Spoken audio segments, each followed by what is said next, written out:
You know, there's a moment that haunts every physicist. It happens late at night.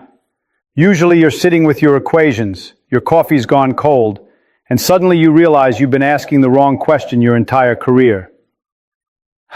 I've had that moment. You've probably had it too in your own way. Maybe you're lying in bed at 2 a.m. and suddenly you think, what am I actually doing with my life? What does any of this mean? We all chase answers. We go to school, read books, watch videos like this one, hoping someone will hand us the truth wrapped in a nice bow. We want the universe to make sense. We want someone smarter than us to say, here's how it all works, now you can sleep. But you see, the universe is a very strict teacher. It doesn't give you the answer key. It doesn't even tell you if you're asking the right questions. And the man who understood this better than anyone, the man who spent his whole life dancing with uncertainty, he gave one final lecture before he died. And what he said in that lecture, it shook physics to its core. It challenged everything we thought we knew about knowledge itself. But most people have never heard it. Richard Feynman's last lecture wasn't about quantum mechanics. It wasn't about particle physics or electromagnetic theory. It was about something far more dangerous. It was about how we fool ourselves. And I don't mean that in some poetic way. I mean that Feynman stood in front of a room full of brilliant scientists and essentially told them most of what you think you know, you don't actually know. You've just convinced yourself that you do, and that's self-deception. It's the most dangerous force in science.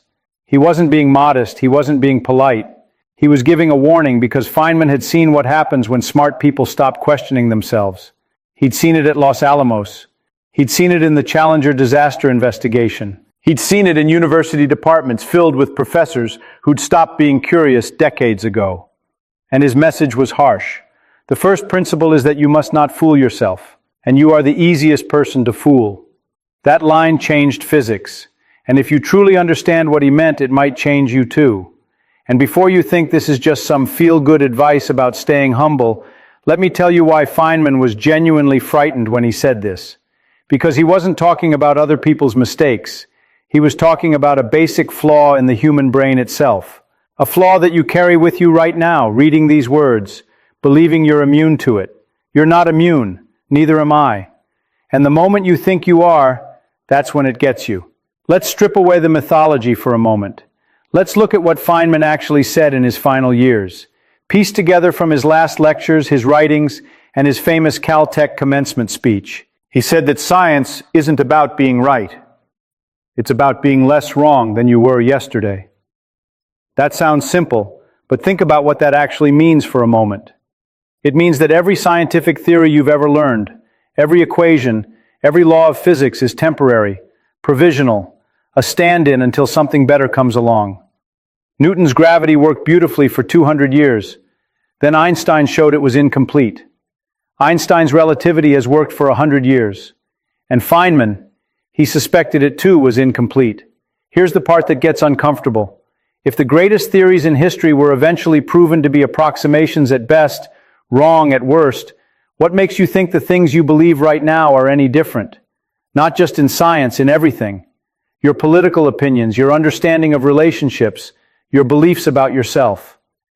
Feynman was pointing at something deeply unsettling about the human condition. We are pattern-matching machines, living in a universe that doesn't actually owe us patterns. Now here's where Feynman got specific. He introduced a concept that still makes scientists uncomfortable today. Cargo cult science. Let me explain this with a story he told. During World War II, American troops set up bases on Pacific islands. They brought radios, airplanes, food, medicine, amazing technology the indigenous people had never seen. When the war ended, the troops left, and some of the islanders, desperate to bring back the cargo planes and the prosperity they'd witnessed, started building imitation runways. They carved headphones out of wood. They built control towers from bamboo. They waved landing signals made of sticks. From the outside, it looked exactly like an airport. They had the form, they had the rituals, but no planes ever came. Feynman said, most of what passes for science today is cargo cult science. It has the appearance of rigor. It uses the language. It publishes in journals. It holds conferences. But it's missing the one essential ingredient that makes science actually work. And what is that ingredient? Complete, harsh, painful honesty about what you don't know. Real scientists, Feynman argued, don't just report their successes. They report every way they might be wrong, every flaw in their methodology, every alternative explanation they couldn't rule out. They actively try to destroy their own theories. But most scientists don't do this. Most people don't do this. We build our bamboo runways, we perform our rituals, and we wonder why the planes never come. Let's go deeper. Why are we so bad at being honest with ourselves? Feynman had a theory about this too, and it connects to something deep about how our brains work. Think about the last argument you had. Really think about it. At any point during that argument, did you genuinely consider the possibility that you were completely wrong? That the other person saw something you couldn't see? That your certainty was actually proof of your blindness, not your clarity? Probably not. And here's the terrifying part. Your brain is designed this way. Evolution built you to win arguments, not to find truth. It built you to defend your tribe, protect your ego, and maintain your status in the social hierarchy. None of those goals require you to be right. They just require you to feel right. Feynman understood this. He said, "The human brain is the most sophisticated self-deception engine ever created. We don't lie to ourselves occasionally, we lie to ourselves constantly. Every memory you have has been edited. Every belief you hold has been filtered through your biases. Every certainty you feel is probably hiding a doubt you're not willing to face. And the smarter you are, the worse it gets. Because intelligent people are better at constructing convincing arguments for positions they arrived at for emotional reasons." Let me say that again because it's important. Intelligence doesn't protect you from self-deception. It makes you better at it. This is the part that keeps me up at night. Not black holes, not quantum weirdness, not the heat death of the universe. It's this. Every day I make decisions based on beliefs I've never questioned. And I have no reliable way to tell which beliefs are cargo cult bamboo and which ones are real. And neither do you. Feynman was the greatest teacher of the 20th century, and his final message wasn't, "Here's how the universe works." His final message was, "Be terrified of your own certainty. It's probably lying to you." But it gets worse, because Feynman didn't stop at personal self-deception. He pointed out that entire societies can fool themselves. Entire scientific fields, entire eras of human history. Think about all the things humanity was absolutely certain about that turned out to be completely wrong. The Earth is the center of the universe. Diseases caused by bad smells. Bloodletting cures illness. Some races are naturally inferior. Homosexuality is a mental disorder. These weren't fringe beliefs. They were mainstream consensus. The smartest people of their time believed them. They taught them in universities. They wrote books about them. They looked at doubters with the same condescending pity you might feel right now, thinking, well, we know better now. Do we? Do we really?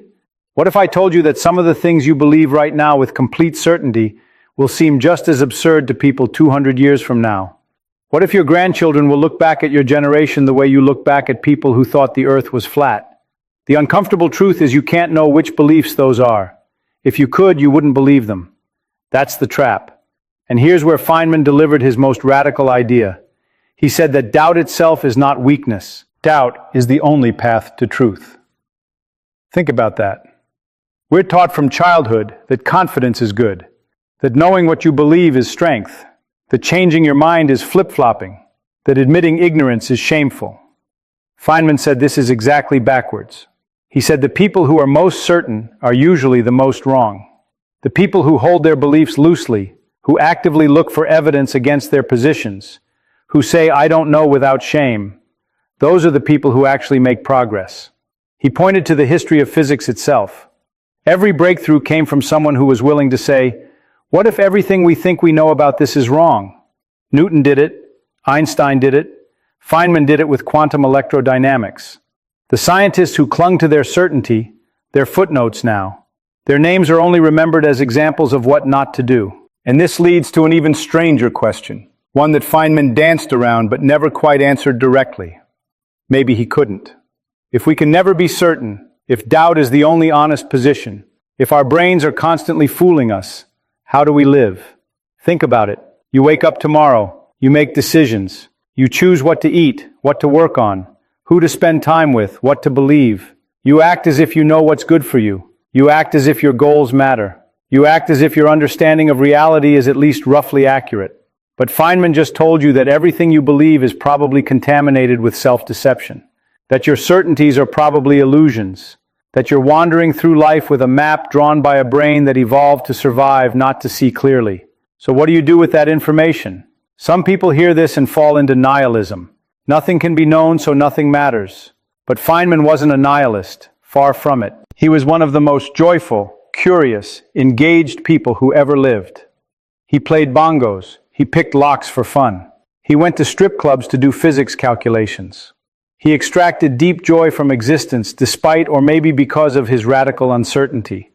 How do you dance when you know the floor might not be solid? And here's where Feynman's final message becomes something beautiful instead of something terrifying. He said that uncertainty isn't a prison, it's a door. Think about it this way. If you already knew everything, what would be the point of waking up tomorrow?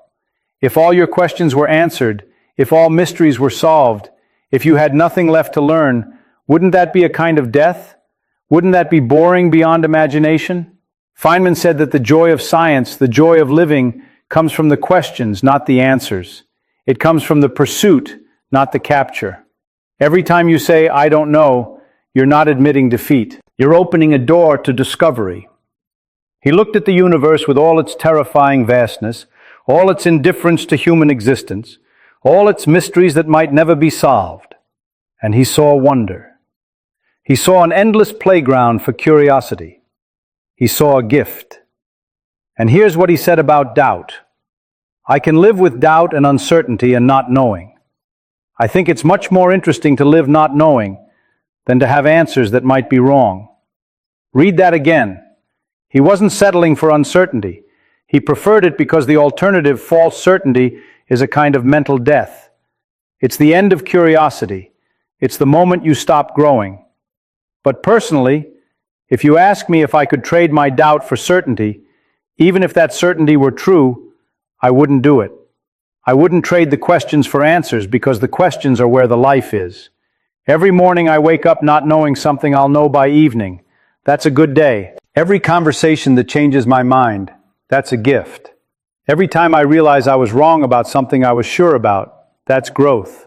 I would rather have questions I can't answer than answers I can't question. Feynman taught me that. And it's one of the few things I'm willing to say with something like certainty. The universe doesn't owe us answers. It doesn't owe us comfort or meaning or closure. But it gives us something better. It gives us the endless, beautiful, terrifying adventure of trying to understand. And every moment you spend genuinely asking, genuinely doubting, genuinely open to being wrong, that's a moment you're fully alive. That's a moment the cargo cult has no power over you. That's a moment you're doing what Feynman spent his whole life trying to teach us. Now, if you enjoyed this, if you like sitting with uncomfortable questions and coming out the other side with something like wonder, then you might want to stick around, because we're going to keep asking the hard questions here. Questions about time, about consciousness, about whether mathematics is discovered or invented, about what it means that you exist at all in a universe that didn't have to include you. So, hit that subscribe button. It's the only button I recommend pressing with any confidence. Don't press the I already know everything button. That one's broken. Always has been. And here's a question for next time. What if the laws of physics aren't actually laws at all? What if they're more like habits? Habits that could change. Think about that, and I'll see you in the next one.